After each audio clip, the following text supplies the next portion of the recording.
Good morning. My name is Piyush, and I have built this project called Low Visibility Mode System for Automobiles with my teammate Dibankan Das. Now, why do we need this project? Low Visibility Mode System for Automobiles. As from the name, you can see that this system is used in automobiles when the visibility is very less.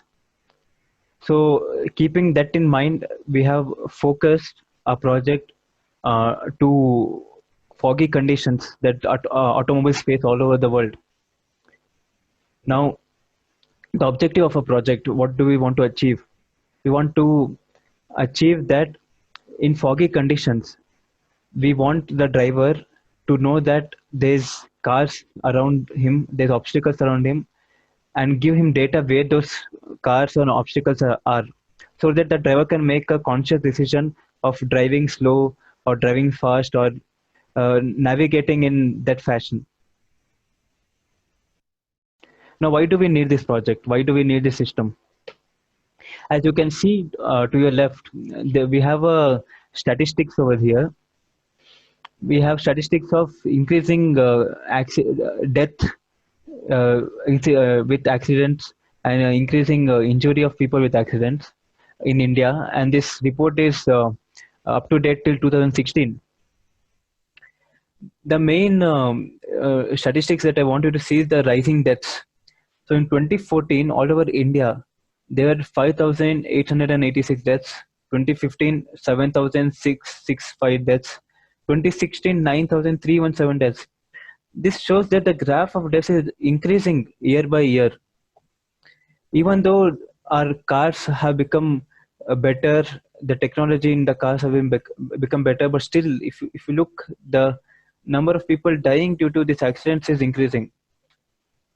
And there are few situations where no matter how good technology you have in a car, like airbags or any other ABS or any other system, there are few situations where the car just no matter how advanced the car is, you just can't face a situation. Example is the foggy conditions. As you can see on your right, this is a screenshot from a news broadcast that happened in 2018. So in 2018, what happened was in Delhi during a very foggy day in Delhi Noida highway, uh, because of a dense fog, there was a pileup of about 25 to 30 cars in just 2 hours. And this photo of the cars is from that incident. So this is such a huge problem that is faced, and this is not only in India, this is all over the world. And frankly, I have seen no solution for this. I went to the net, but fog related systems I couldn't find. So so what are we planning to do? What do we want to do? What do we want to do is we want to find a way so that we can detect any obstacles or any cars around the automobile and give that information to the driver of the automobile, whether there's someone in front of the car or at the back of the car and how much distance they are in, so that the driver can make a conscious decision whether he has to slow down the car or whether he has to speed up, or he can navigate in a much informed way when such information is given to him, and the number of accidents can reduce greatly. So the first step is detection, detecting any obstacles, then indication, indicating to the driver whether there's any obstacles around the car, and action. So the driver will take conscious action based on this indication and help reduce accidents and keep himself safe. So our idea, as you can see, is very simple and it's very unique. I have searched the net, but I couldn't find any idea for fog related conditions. But and customers of this system, potential customers would be manufacturers of vehicles like OEMs, because with their vehicle they can import our module and they can sell the car with our module integrated with their vehicle so that it can be more safe. And not only our system can be put on vehicles in the production itself. What our system allows us to do is, our system is modularized, saying that if you have any car, you can buy our system separately and you can just fit it in any car, and it will work just as good as you put our system in the production level of a vehicle. Now let's dive down to the engineering details. So as you can see on your left, the hardware architecture, the components that we have used. So the board, the microcontroller over here, you can see is called TIVA TM4C123GH6PM. So it's made by Texas Instruments. And you can see you have 3 ultrasonic sensors at the front and 1 at the back. So 3 ultrasonic sensors will be placed at the front of the car. 1 will be facing forward, another facing the right, and third one facing at the left, and 1 at the back. And this is the input. Now the output, we have 2 output devices. One is the LCD and another one is a buzzer. And this is very simple architecture. Now let's go to the software. Let's go to how it works. So first we take the input from the ultrasonic sensors, all the 4 sensors. And for our project, for our demo, we have kept a threshold of 50 centimeter. So from the car, if you have any obstacle of which is below 50 centimeters in distance, it will detect that as an obstacle. But if you have an obstacle greater than 50 centimeter in distance to the car, then it won't bother. So first you take the input from ultrasonic sensors, then we have a set threshold of 50 centimeter. Then we see like all the 4 ultrasonic sensors. We measure the distance, and the buzzer is attached to the ultrasonic sensor, which gives the nearest distance. Example, if in my front I have an obstacle in 10 centimeter, at the back I have an obstacle around 20 centimeter. So the buzzer will be focused to the obstacle at the front because that is more nearer. So what the buzzer does is, with that the nearest obstacle, as you get closer to that obstacle, the buzzer loudness increases. So this makes the driver more alert, and the driver gets to know, okay, the buzzer loudness is increasing. That means I have to really slow down, and I have to navigate in a different fashion. And the LCD, we have divided the LCD into 4 sections. Each section displays the distance recorded by the ultrasonic sensors between the car and the obstacle. So but if the distance is less than 50, if it's greater than 50 centimeter, then it won't bother to display the distance. But if the distance is less than 50 centimeter, then it displays, like at the front you have an obstacle at 3 centimeter, 20 centimeter. But if it's greater than 15 centimeter, you just have like 2 dashes. So we did not worry about obstacles greater than 50 centimeter. Now the hardware platform that we use, as I said, the microcontroller is named as TIVA TM4C123GH6PM. And the reason that we use it, this is a very powerful device. It runs on ARM Cortex M4 processor, and it has a clock frequency of 80 megahertz, and it has a lot of input-output pins. So this is a very powerful board. And the software platform that we use was Energia. Now Energia is an IDE similar to Arduino IDE, but this IDE is used for Texas Instruments boards. So the advantage of this IDE over other IDEs such as Keel Microvision is a lot of the programming aspects is taken care for you, so that you can focus more on the application that you're trying to build. You don't need to focus on setting every bit in this register and setting some other register. You don't have to take care of that. The software will do that for you, and you can focus on your project. You can focus on the implementation part. So this, using such an IDE, even reduces the design time, and the time taken to build the project, and you come out with a very effective project in terms of the application. Now we did some experiments with a car, with a car and with our system, and what we could note that the width of a car is 10 centimeter, and our system, the ultrasonic sensors, can detect an obstacle of width 0.5 centimeter. So that the obstacle is 20 times smaller than the width of the car.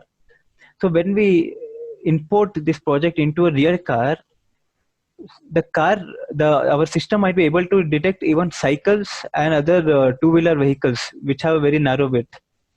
So this is a very robust system that we have built over here. And our system, it has a very, the ultrasonic sensors and the LCDs, all these components have a very long lifespan, and they can withstand very harsh weather conditions. And that the reason why we are not using a camera, you can say, why not put a camera and do some image processing? The thing with using a camera is, even the camera also cannot see anything in fog. No matter how much image processing you do, in fog, it's very difficult even for a camera to see other cars in a long distance. That is why we have to use other methods, such as using ultrasounds. And our product, if you look at the system of the product, it can be mass manufactured easily. It's very cheap, and it can be placed in all range of cars. So for different type of cars, we can design different systems. Like example, for a sedan, we can design like maybe say 3 ultrasonic sensors in front, 1 at the back. For bigger cars, we can have more. We can have like 5 in the front, 3 at the back. So for different types of cars, we can have different modules, and based on your car, you choose a particular module and you put it in a car. And the impact that the system can have is, it can reduce the fog related accidents hugely, and and the driver and the car, it will be very safe, and people can use their cars in fog conditions without needing to worry about any accidents. So what's next? What can we do further? How can we improve this? What we can do is, we can connect all the vehicles on an IoT platform and process our systems data from each vehicle and give them better instructions to the drivers to drive the vehicles. We can even make use of weather data, traffic density data, and car status prediction data, and various factors to predict accidents and report to nearest hospitals and police stations. So this can be really helpful even for the fast responders. Even if there's an accident occurred due to any other reason, the nearest police stations and hospitals can be notified, and the victims of the accidents can be taken care of very, very fast. And this is our system. Unfortunately, because now currently the components are scattered. A few components are with me, few components are with my teammate, and because of COVID-19, we are not able to meet up and build this. So we had already built this, but we had removed the components and we had just kept it. So as you can see, you have 3 ultrasonic sensors in the front, 1 at the back. You have a LCD and have a buzzer. Now in LCD, you can see you have left, right, forward, backward. And you can see in left, you have 9. So that's 9 centimeter, forward 20 centimeter. So at the left, you have an obstacle in 9 centimeter. At your front, you have an obstacle in 20 centimeter. And right and back, you don't have any obstacle up to 50 centimeters. So 50 centimeters is a very long range. So you don't need to worry about that. Now, I do have a demonstration video of a earlier version of this. So this project went to various versions, and in the end, we came up with this LCD and the buzzer. So this is a demonstration of an earlier version, but you will get the idea of what we're trying to do over here.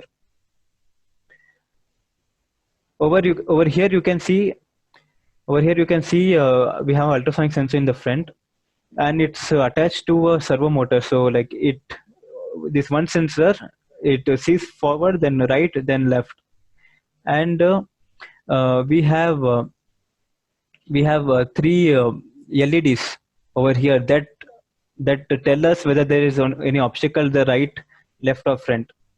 So this was our first version, and so as you can see on the right and your front, I've placed obstacles, right, front, and left, and as you can see, all the three LEDs are glowing. Now you go back, there's no obstacle, all the LEDs are off.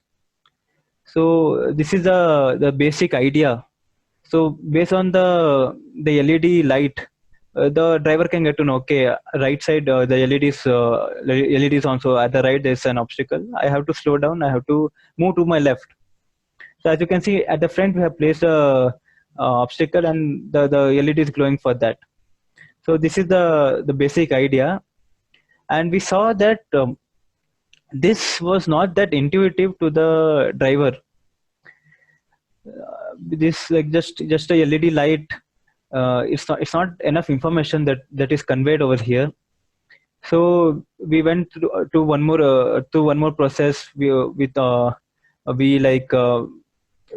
put these three ultrasonic sensors instead of one, because in one ultrasonic sensor there was a huge delay. Then we thought, okay, let's put LCD and let's display the distance. So now, after we came up with this version of the product, we could notice that, yes, this version of the product is very very good, and it's very helpful for the driver, and the driver can get to know, okay, at this distance I have this, I don't have any obstacle over here, so I can navigate like that. So this is our project that we have done for automotive electronics, and we really learned a lot of things about automobiles and how the automotive electronics works. And I'm really grateful to take this course, and it's been a lot of fun learning in this course and building this project. And I would like to say thank you for listening to me. So till now, thank you.